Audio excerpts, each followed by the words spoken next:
Detroit Red Wings Top 10 Prospects. For this list, we are only including Red Wings prospects who have not played 10 or more regular season games for the Red Wings. This is also based off how good they are now and potentially. To start out at number 10, we have David Pope. David Pope was our 4th round pick in the 2013 draft. He played 4 years at the University of Nebraska, averaging 0.7 points per game.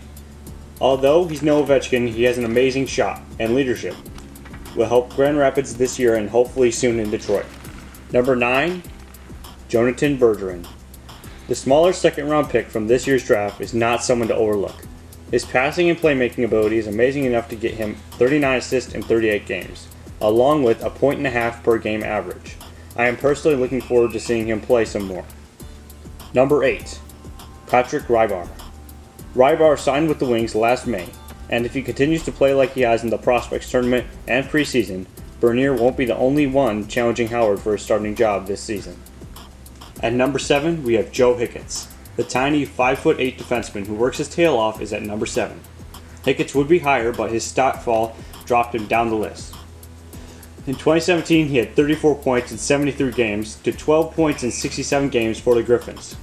But his 3 points in 5 games with the Red Wings is something to notice, along with his team leading +5. We will have to see if Hicketts can make the jump into the NHL and be consistent. Number 6, Givani Smith. Smith looks to be another Bertuzzi, a feisty playing style but also a playoff performer. Last season he averaged .65 points a game during the regular season, which jumped to a point per game average during playoffs. Smith and Bertuzzi will hopefully play together and provide some very nice depth scoring for the Red Wings. Number 5, Filip Hronek. Hronek has played at high levels and seems not to crack under pressure. In his first season since coming across the pond, he had over a point per game average with 61 points in 59 games. In his first season with the Griffins, he earned 39 points in 67 games. Now we will have to wait and see if he can crack the opening night roster and keep producing. Number 4, Joe Veleno. Veleno was one of the harder prospects to choose of where he should end up on this list, with his very little time of being a Red Wing but doing so well in that little time. Veleno has played with a chip on his shoulder, which makes sense, falling tremendously in the draft.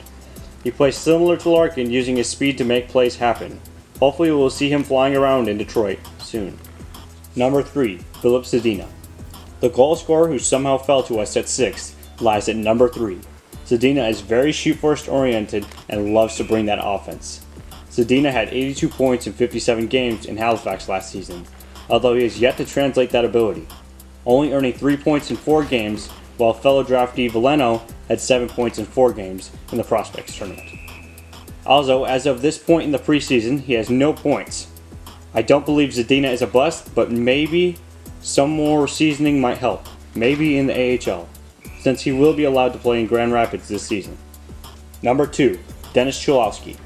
Cholowski averaged .95 points per game last season, getting 66 points through 69 games as a defenseman.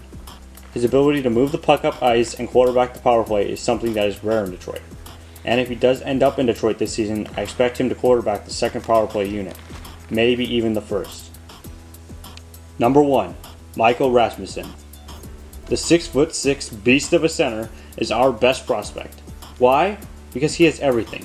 He has the big body to cloud the goalie's vision, he's got the muscle to handle the NHL, the skill to average almost 2.5 points per game in the playoffs, and the maturity to captain his team. Needless to say, I'm personally looking forward to seeing him crush it in the NHL. What do you think of this list? Let me know down in the comments, and until next time, lights out in the red light district.